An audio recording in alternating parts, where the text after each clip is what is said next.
apologies if you've talked about this before. I'm coming from out of town, so I'm wondering what you're thinking about maybe the players that are saying that, like Tristan Thompson's comments the other day about, you know, the Cavs are at the top. They haven't been knocked off the top of the East. Despite LeBron leaving, he still sees them as the top team in the East. Do you feel like you guys are at the top of that? I'll tell you on April 13th. I have no idea. But everybody's got to play 82 games, and we need to be focused on how we can play it best. So whatever happens at the end of April, and then whatever happens at the end of whatever May or whatever, time will tell who the best is. Who knows? How's Al?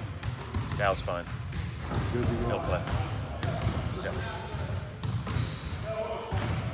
Coach, this is a question I often ask players. You're already so good at your craft. What did you do this offseason to get better?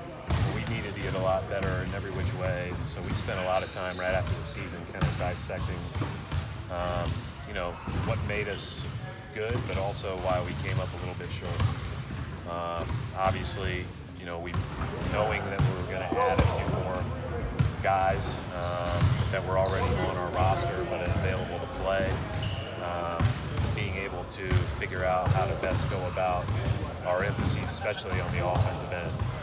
One of the things that we've tried to do in this early part of the season is make sure that we're, you know, trying to play in simplest forms but moving the ball. And so we spend a lot more time on our offensive execution. And then we do, every year we do several retreats or several get-togethers with other coaches from all over, anybody. And it's really fun for me to learn from, you know, and I talked last week, we had multiple coaches here last week, and if they can, you know, crush what we're doing, that's welcome, because we all need to improve. I saw a picture from you with Coach McGraw recently. Was that one of them? Yep. Yeah, I've known Muffet for a long time. And, you know, obviously back to when I was coaching at Butler. She was at Notre Dame. She's been at Notre Dame for 32 years now. And I studied Notre Dame's run pretty closely last year after our injuries, because they lost a few players to injury, ended up winning the national championship, basically playing differently than they had throughout the first couple months. She's way better than I am because we came up short, but I think she's really good. Fred, what have your interactions been like with Ty Lue? You know, I've never known Ty all that well, other than the fact that he's got a lot of friends in this organization from being here. Everybody says wonderful things about him, and every interaction I've had with him has been just great. You know, I think he does a really, really good job, and always puts guys in a great position to have success. And you know, I think he's outstanding. You mentioned the word simplest form. What does that mean for your team? Yeah, we just gotta, you know, offensively we just gotta seek great shots by playing the right way on every possession. Defensively, we have to do our job as well.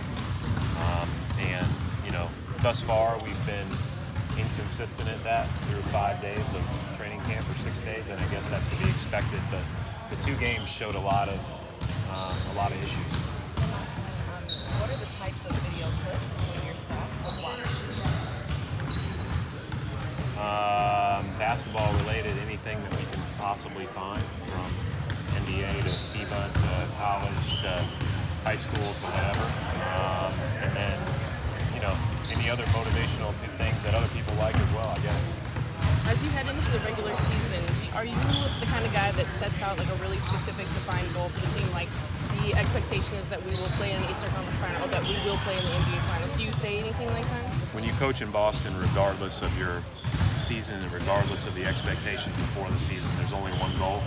You don't even need to say it. You know, you just come and you go to work every day. So we focus more on the day-to-day process. Going back to Ty, and I know it was different because he had LeBron for 4 years, but when you were coaching against him, especially in those playoff matchups, what was it specifically that stood out about him? I thought they've always done a great job of adjusting on the fly. They've always done a good job of using all their pieces to put us in position where we had real issues. I thought one of the key things they did last year in both the series was elevated time Thompson back into that group, and all of the, obviously the Korver Love actions really were effective against Toronto. And then I thought that their ability to switch with Jeff Green and LeBron and Thompson and everybody else hurt us at the end of that series. So I thought it was a lot of really good decisions by them, and there's 29 really great coaches that I get to steal from all the time, and I appreciate that about this league, and certainly Ty's one of them. How do you guys prepare for a team that hasn't been on film yet this season?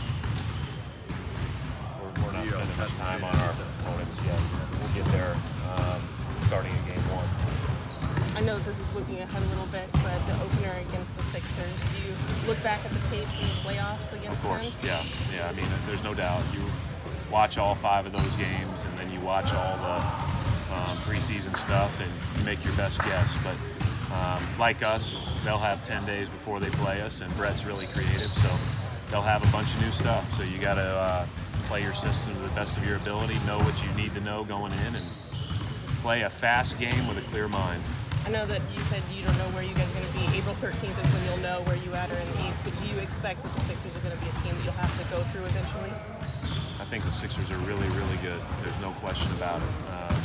But I think at the end of the day, the reason why they play their games is that stuff will sort itself out. But there's no question that when you combine talent, the continuity of everything they've got going on, and just the way they play and share the ball, they'll certainly be, one of the league's best this year.